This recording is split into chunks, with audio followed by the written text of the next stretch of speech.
step is going to be our walking tour in Havana. So we're going to visit 3 of the main squares of that place. The Cathedral Square is going to be the first one. A couple of blocks or 3 blocks away from there, we are going to find the Fountain Square, which is the Arms Square. And like 2 blocks away from there, we are going to get to San Francisco Square where it's all located. Okay. After that, we are going to go back to the Clover bus, and we will go to the marketplace. Okay. Then you will find some people, maybe some like women, ladies, waiting like in the old times, you know. And if you take a picture with them, they expect the tip, like 1 or 2 Cuban convertibles. But remember that at the end, they will expect the tip. There will be some other guys there that will show you like a drawing or a caricature or something like that, because they're going to be painting you next to you. If you take that piece of paper, expect a tip. It's going to be gentle enough, if you don't want to say that, to say, no gracias. Repeat after me. No gracias. No gracias. You are the best students I ever had. So just remember that.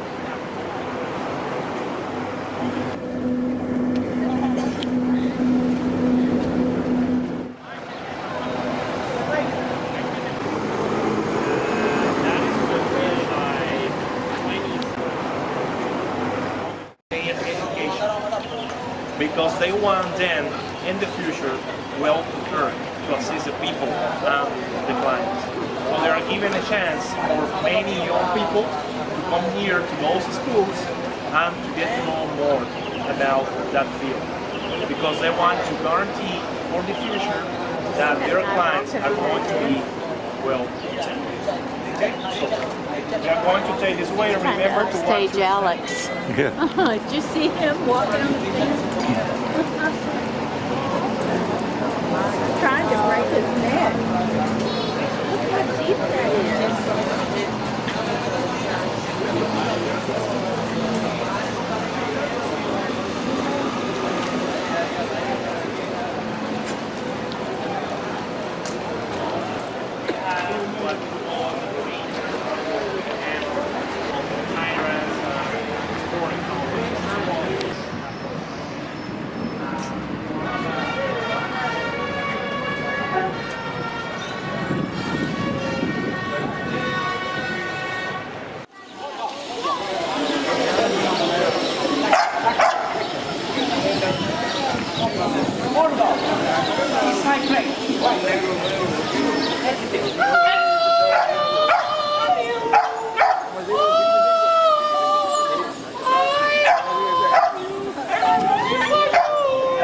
Give me 5.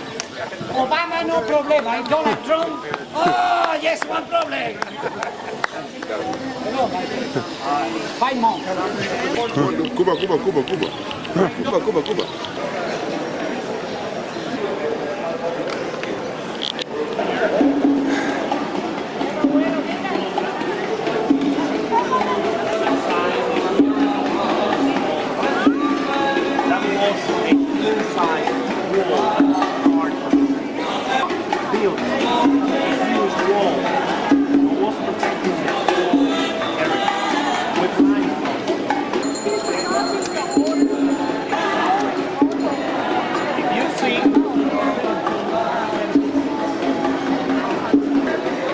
Facade, of course, that is Baroque, but we say that it's Cuban Baroque.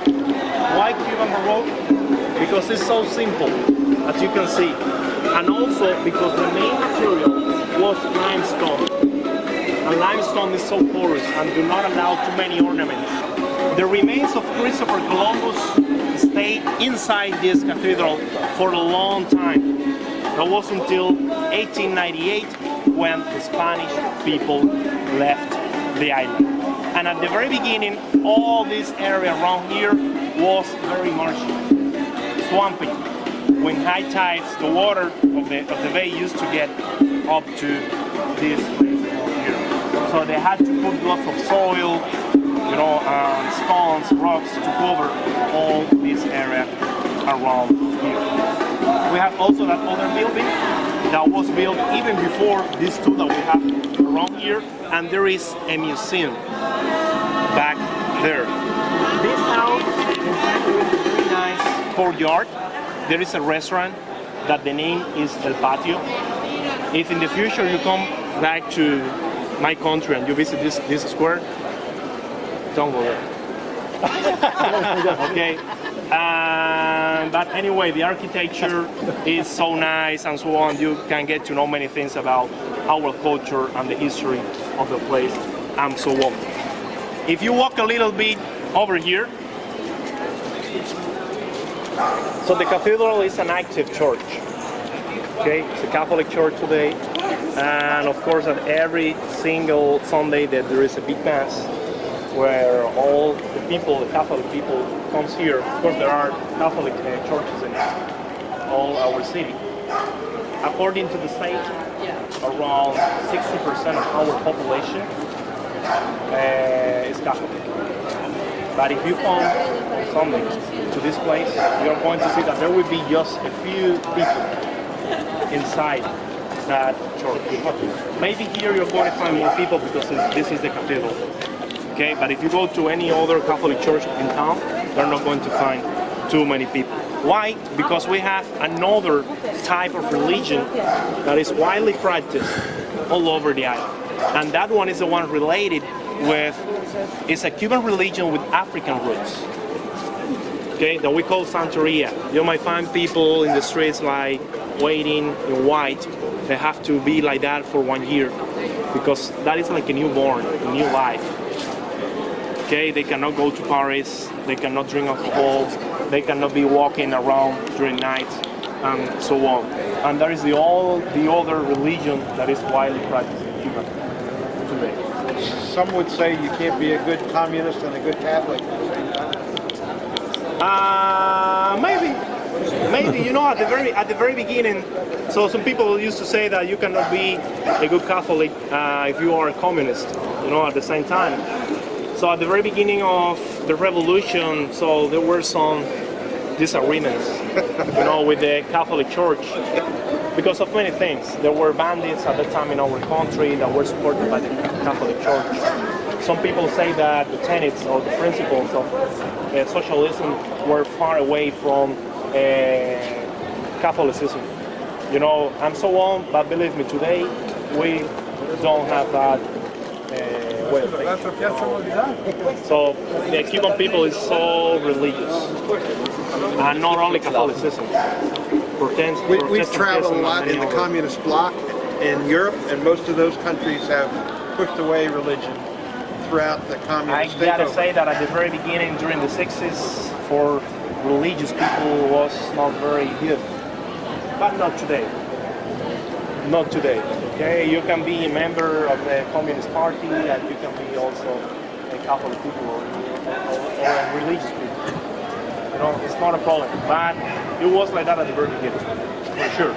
So there is one person that has been linking our culture, I mean your culture with the culture of my country. That was Ernest Hemingway. Okay, he came the first time in the 20s, 1929. He was known for Key West, for Spain. He fell in love with the people, with Rome, and the great marlin fishing around here too. And he used to walk around here for these places. Important people of the city of Havana used to come here. And they used to have those kind of meetings along here. I stopped here because I want you to see the architecture of this house that was built during the 18th century. Almost all houses at that time, they had this kind of courtyard inside, and they have this system that is like a water collecting system. They used to save water during the rainy season, to save that water, of course, for the dry season. They had a system, gutter system, pipes from the top roof, you know, to save the water went from the top roof up to that cistern that we call aljibe. Okay, so the water around here is like brackish. You know what I mean? So it was not very good water for the houses and so on. And they built this system that was an influence from Moorish people. So this is Moorish style. And at the very beginning, they were the ones that brought that style to our home. They came since the first journeys with Christopher Columbus. Settled down. So let's go this way. And then you have most of the most important personalities that we had at the time in our country. Second floor in the middle, that balcony, Carlos Manuel de Céspedes, our founding father. Next to him, we have, that was another hero from Camagüey. Camagüey is another province in our country.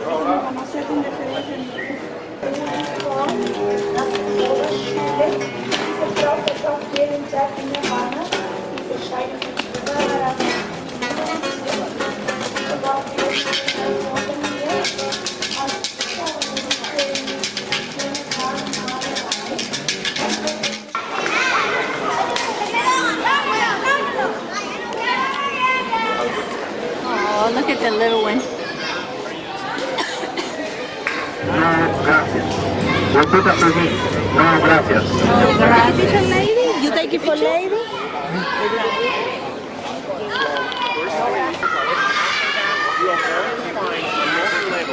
This is a wooden street. It looks like bricks, but it's wood. Was that there were not enough building materials, you know, to lay those cobblestones that you see back there. And of course, the governor was looking for some solution to that, and they paved the street with iron wood, Cuban wood. Some other people say, some historians, that during the 19th century, so we had a governor here, José Miguel de Tacón, that had a wife that used to take afternoon naps. But the noise coming from the street and the carriages and so on was really hard, and she couldn't sleep. So her lovely husband decided to replace those cobblestones and to pave the street with these bricks, wooden bricks that you see around here, to muffle the noise.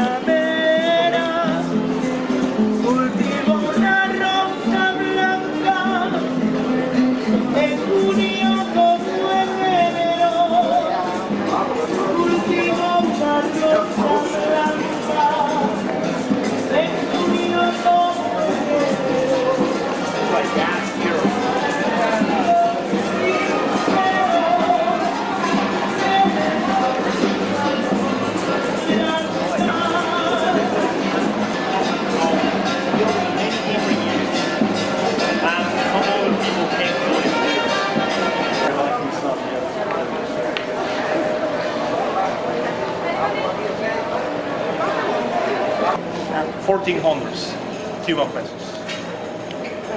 How many dollars? Cuban pesos. Cuban pesos. So 1,400 is a lot. 1,400, yes.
So this is Cuba's famous singer. Famous singer. Her. I don't know which one. Oh, it's her. Did you get her? Yeah, we got her on video.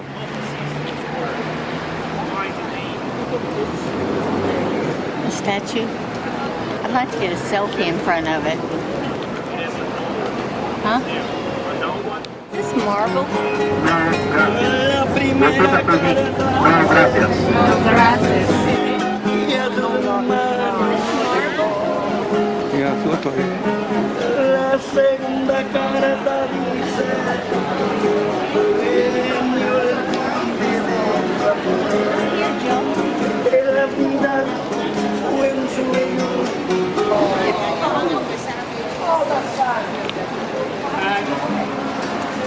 Well, they named it Cathedral.